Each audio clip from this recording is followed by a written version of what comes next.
ভারতের বিপক্ষে বাংলাদেশের টি-20 দল ঘোষণা, সাকিবের জায়গায় 14 মাস পর মেহেদী মিরাজ।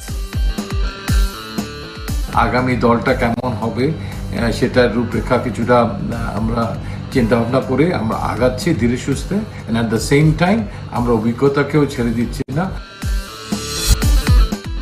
রাজনীতিবিদ নয়, নিরাপত্তা পাবেন খেলোয়াড় সাকিব। রোশানল থেকে রক্ষার নিশ্চয়তা দিতে পারছে না সরকার। জনগণের পক্ষ থেকে যদি নিরাপত্তা ঝুঁকি থাকে সেটা কেউই কাউকে আসলে দিতে পারবে না। শেখ হাসিনাকেও তো নিরাপত্তা দেওয়া যায়নি, তাকে দেশ ছেড়ে পালাতে হয়েছে। তো সেই জায়গাটা রাজনৈতিক বিষয়টা পরিষ্কার করা প্রয়োজন বলে আমি মনে করি। ভারতের বিপক্ষে 3 ম্যাচে টি-20 সিরিজের জন্য 15 সদস্যের দল ঘোষণা করেছে বিসিবি। সাকিবের বদলি হিসেবে 14 মাস পর এই ফরম্যাটে ফিরেছেন মেহেদী মিরাজ। বিশ্বকাপ দলে না থাকলেও আরও ফিরেছেন পারভেজ হোসেন ইমন এবং রাকিবুল হাসান।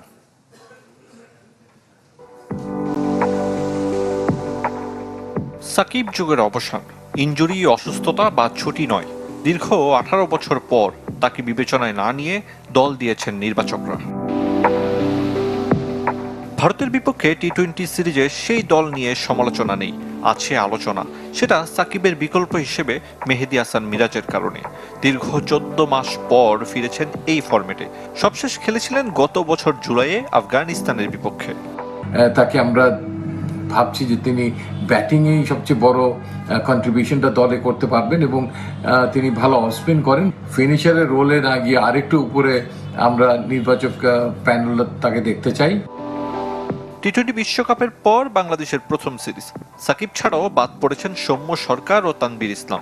তাদের জায়গা পূরণ করেছেন পারভেজ হোসেন ইমন ও রাকিবুল হাসান। আমরা সৌম্য সরকারের জায়গায় পারভেজ হোসেন ইমনকে এখানে আমরা ট্রাই করে দেখতে চাই। ইতিমধ্যেও তাকে আমরা বিশ্বকাপের আগে ট্রেনিং সেশন আমরা রেখেছিলাম, তাকে আমরা অবজার্ভ করেছি। 15 সদস্যের স্কোয়াডে 4 পেসার, 4 স্পিনার। অভিজ্ঞ মাহমুদুল্লাহর প্রতি আরও একবার আস্থা রেখেছেন নির্বাচকরা। গুঞ্জন থাকলেও তরুণ জিসান আলমকে যেমন প্রথমবার সুযোগ দেওয়া হয়নি, তেমনি অনুশীলনে ঝড় শামীম পাটোয়ারির ফেরার রাস্তাও খোলেনি। 6 অক্টোবর গোয়ালিয়রে প্রথম ম্যাচ। দেশে ফিরলে খেলোয়াড় হিসেবে নিরাপত্তা পাবেন সাকিব আল হাসান, নিশ্চিত করেছেন যুব এবং ক্রীড়া উপদেষ্টা আসিফ মাহমুদ। তবে রাজনৈতিক পরিচয়ের কারণে জনগণের রোশানল থেকে রক্ষার নিশ্চয়তা সরকার দিতে পারবে না বলেও জানিয়েছেন তিনি, যে কারণে তাকে তার রাজনৈতিক অবস্থান ব্যাখ্যার পরামর্শ দিয়েছেন উপদেষ্টা। ফলে দেশে ফিরে শেষ টেস্ট খেলার অনিশ্চয়তা থেকেই যাচ্ছে। একই মত বিসিবি পরিচালক নাজমুল আবেদিনেরও। সাকিবের নিরাপত্তায় সরকারের কোর্টে বল ঠেলে দেন বিসিবি সভাপতি। আরও বাড়ে দেশের মাটিতে বিদায়ী টেস্ট খেলার শঙ্কা। অবশেষে সরকারের পক্ষ থেকে ব্যাখ্যা এসেছে। যুব ও ক্রীড়া উপদেষ্টা আসিফ মাহমুদ নিশ্চিত করলেন, ক্রিকেটার হিসাবে সাকিবের নিরাপত্তা দেয়া হবে। খেলোয়াড় হিসেবে আমাদের একজন খেলোয়াড়কে যতটুকু নিরাপত্তা আমাদের দেওয়ার দায়িত্ব সেটা অবশ্যই আমরা দিব।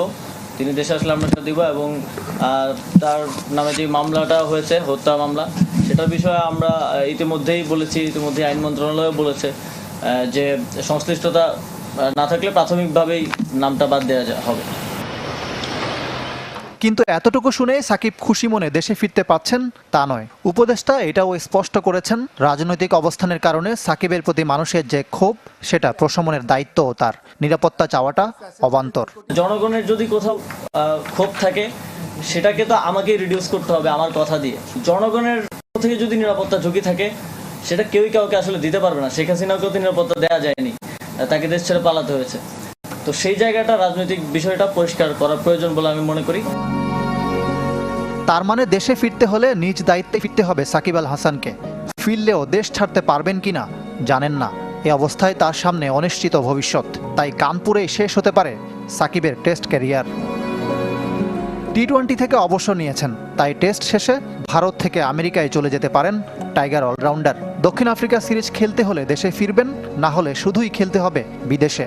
নভেম্বরে আফগান ও ওয়েস্ট ইন্ডিজের বিপক্ষে সিরিজ, আর আগামী বছর ফেব্রুয়ারি মার্চে পাকিস্তানে চ্যাম্পিয়ন্স ট্রফি খেলেই বিদায় বলবেন আন্তর্জাতিক ক্রিকেটকে। অনেকের মতোই আমিও চাই যে ওর মতো একজন খেলোয়াড় দেশের মাটিতে খেলা শেষ করবে।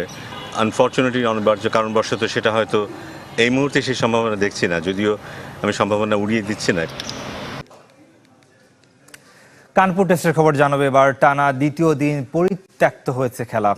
2.5 দিনের বেশি সময় ধরে মাঠে গড়াচ্ছে না বল। তৃতীয় দিন কোনো বৃষ্টি হয়নি, তবুও মাঠে তৈরি করতে পারেনি মাঠকর্মীরা। আউটফিল্ডের কাঁদা বাধা হয়ে দাঁড়িয়েছিল। এমন মাঠে ম্যাচ দেওয়ার পেছনেও নাকি আছে রাজনীতি। কানপুর থেকে আশরিক রুদ্রের রিপোর্ট। 22 গজে একাকী তামিম ইকবাল। কিছু মুহূর্তের জন্য ক্রিকেটার সত্তায় ফিরে গেলেন তিনি। মাইক্রোফোন হাতেই কয়েকবার শ্যাডো ব্যাটিং করলেন খান সাহেব।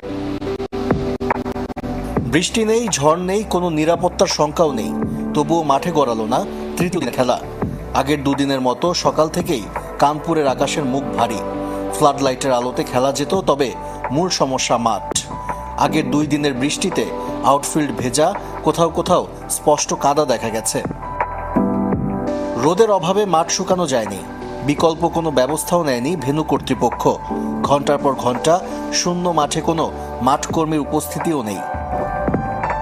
কানপুরের গ্রিন পার্ক স্টেডিয়ামের ড্রেনেজ ব্যবস্থা ভালো নয়, ফ্লাড লাইটের আলো যথেষ্ট কম।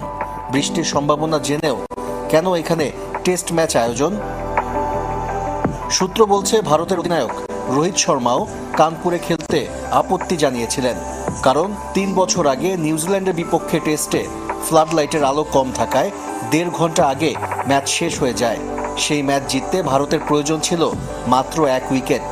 তবুও বিসিসিআইয়ের সহসভাপতি রাজীব শুক্লার এলাকা হওয়ায় অনেকটা জোর করে কানপুরে টেস্ট আয়োজন। পরপর 2 দিন খেলা মাঠে না গড়ায় হতাশ ক্রিকেটার, দর্শক, গণমাধ্যম কর্মীরা। চতুর্থ দিন বৃষ্টির খুব একটা সম্ভাবনা না থাকলেও মাঠ প্রস্তুত হবে কিনা সে শঙ্কা থাকছে। টাইগাররা অবশ্য সময়টা অন্যভাবে কাজে লাগিয়েছে। মুমিনুল হকের জন্মদিন উদযাপন করেছে ল্যান্ডমার্ক হোটেলে। ভারতের বিপক্ষে 3 ম্যাচের টি-20 সিরিজ দিয়ে সাকিব পরবর্তী যুগে পা রাখতে যাচ্ছে টাইগার ক্রিকেট। দেশের অলরাউন্ডারের শূন্যতা পূরণে 1.5 বছর পর এই ফরম্যাটে ফেরানো হচ্ছে মেহেদী হাসান মিরাজকে। বিশ্বকাপ ব্যর্থতায় তানজিদ তামিমের জায়গায় ওপেনিং পজিশনে লিটনের সঙ্গী হবেন পারভেজ ইমন। তানভীর ইসলামের ইনজুরিতে প্রথমবারের মতো মূল দলে ডাক পাচ্ছেন রকিবুল হাসান। বাদ যাচ্ছেন সৌম্য সরকার। আজ ঘোষণা করা হবে 15 সদস্যের দল। ম্যাচ সিনারিও, ফিটনেস ক্যাম্পের পর প্রস্তুতি ম্যাচ। ভারত সিরিজকে সামনে রেখে সর্বোচ্চ প্রস্তুতি নিয়েছে সাদা বলের স্কোয়াড। সবশেষ টি-20 বিশ্বকাপের স্কোয়াডে পরিবর্তন আসাটাই অবধারিত। সাকিব পরবর্তী যুগে পা রাখবে বাংলাদেশ। মিডল অর্ডারে ব্যাটিং শক্তিমত্তা বাড়ানোর পাশাপাশি স্কোয়াডে রাখতে হবে একজন বাড়তি স্পিনার।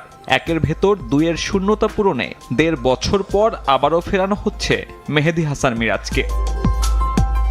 টেস্ট স্কোয়াডের গুরুত্বপূর্ণ অংশ হওয়ায় সাদা বলের ক্যাম্পে ছিলেন না মিরাজ।